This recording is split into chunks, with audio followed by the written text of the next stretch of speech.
If you're thinking of starting an art journal with vintage papers, I want to offer you something different. Not a supply list, not a tutorial on how to make an art journal, but a pause. If you give yourself a few moments before you begin, your art journal can be something so much more meaningful.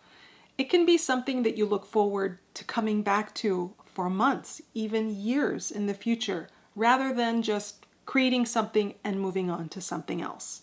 In this video, I'm going to walk you through 5 simple questions that can help you shape your journal with more clarity, more purpose, and possibly even more joy. You don't need to have all the answers, you just need to start with intention. I created a printable of these 5 questions that you can download. The link is in the description. You don't need to download it and print it if you don't want to. You can just take a look or go through the questions with me through this video and write them down somewhere in a blank notebook, on a piece of paper, whatever you happen to have handy. For the sake of this video, I'm talking about creating an art journal with vintage papers, but you can use these questions to think about creating any kind of journal in whatever kind of theme you would like. Question number 1. Why do you want to make an art journal with vintage papers? So, this is not about justification. You do not need a reason. It could be, I just want to make a journal with vintage papers. That's perfectly valid, right? But your reason could anchor the entire thought of your journal. So having a little bit of clarity about it could be helpful. Maybe you just want to make a journal with some of the vintage papers that you already have.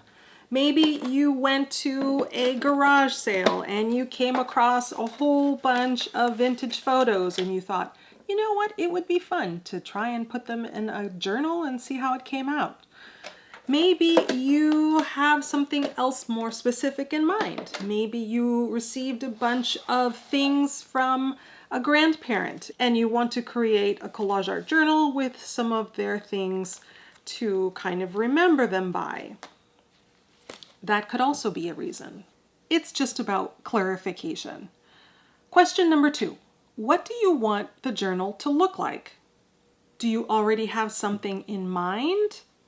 Maybe you've already thought about it and you know you saw something and you really would like your journal to look like that. Maybe you don't have any idea. Maybe you're not so interested in what the journal looks like. You're more interested in getting to work on the pages right away and never mind what the covers or what the outside looks like. Do you want it to look like a junk journal? Do you want it to look like a blank journal that you could possibly buy? There is no right answer. Having a vision just kind of helps you with looking for materials that you can use for your journal. Question 3 comes right on the heels of question 2. How much time do you want to spend building the journal versus working in it? Some people love making journals. They love working on the covers and working on the pages inside, choosing what kind of papers, dyeing the papers, all those parts. Having control of the look and feel of a book is rather important to some people. For others, they just want to get to work, collaging on the pages inside, and what it looks like on the outside is not really that important. Thinking about this question can really help a person figure out if they want to buy something, repurpose something, or make something from scratch. For some people, maybe you just don't know. I don't know what I want it to look like just yet. That's perfectly understandable. One suggestion I have is that you can use something like index cards. Index cards are great because you could collage on them now, one by one, set them aside, and then in the future, you can figure out if you have a journal, you just place them in on the pages. Some people like to do index card art and then just punch a hole in the corner of the cards and just have a stack and keep them on with a ring. There's even a hashtag I've seen on Instagram, ICAD. I think it stands for Index Card a Day, where you just make a piece of art on an index card and That's your collection. Later on, you can go ahead and put it in any kind of journal that you want to. You just attach your index card into the journal. So you can start simple at first and then create something more elaborate later on. Question number 4, what papers will you use? You can start thinking about what papers that you already have. What kinds of papers and things would work with a vintage theme journal? Do you have washi tape? Do you have stickers? What other embellishments could possibly go into a collage or into a journal? Now, in regards to vintage papers, do they need to be 100% authentic, or can you use scans or other kinds of reproductions? Is that just as valid? What about more modern papers? Do you have something like a paper pad, for example, where you could incorporate pattern paper with vintage ephemera?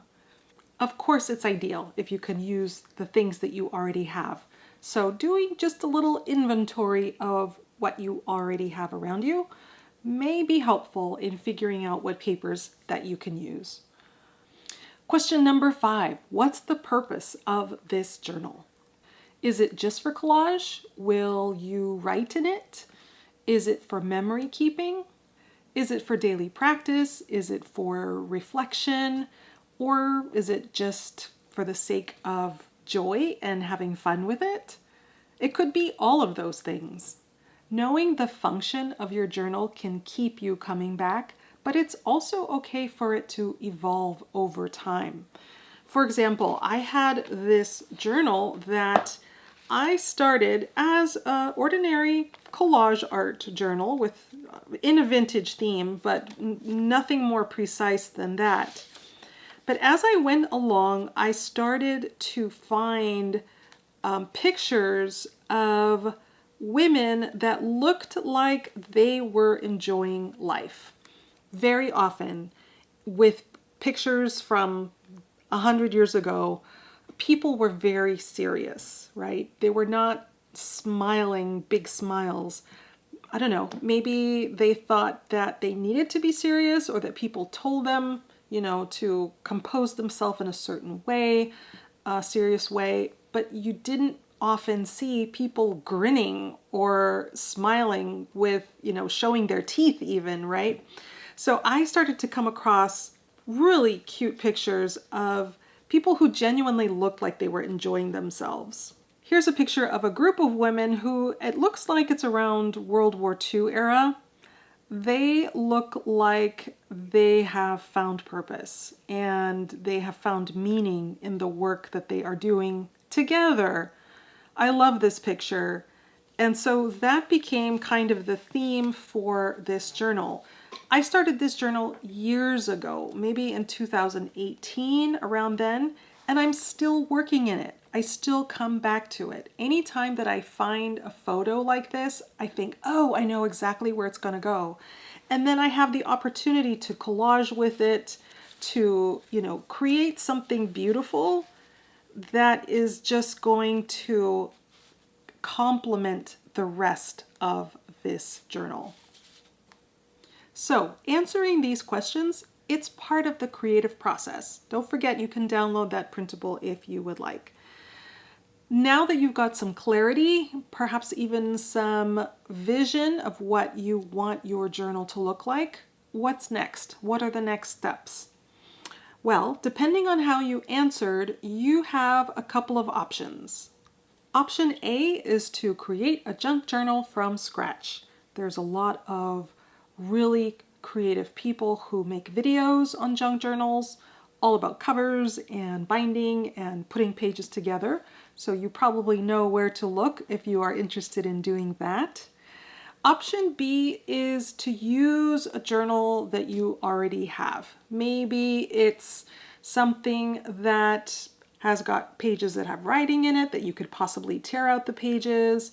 Maybe you can glue some pages together if they're too thin to make them a little bit thicker. Maybe you can do a little something to the cover to alter it just a little bit, but something that's not going to take very much work.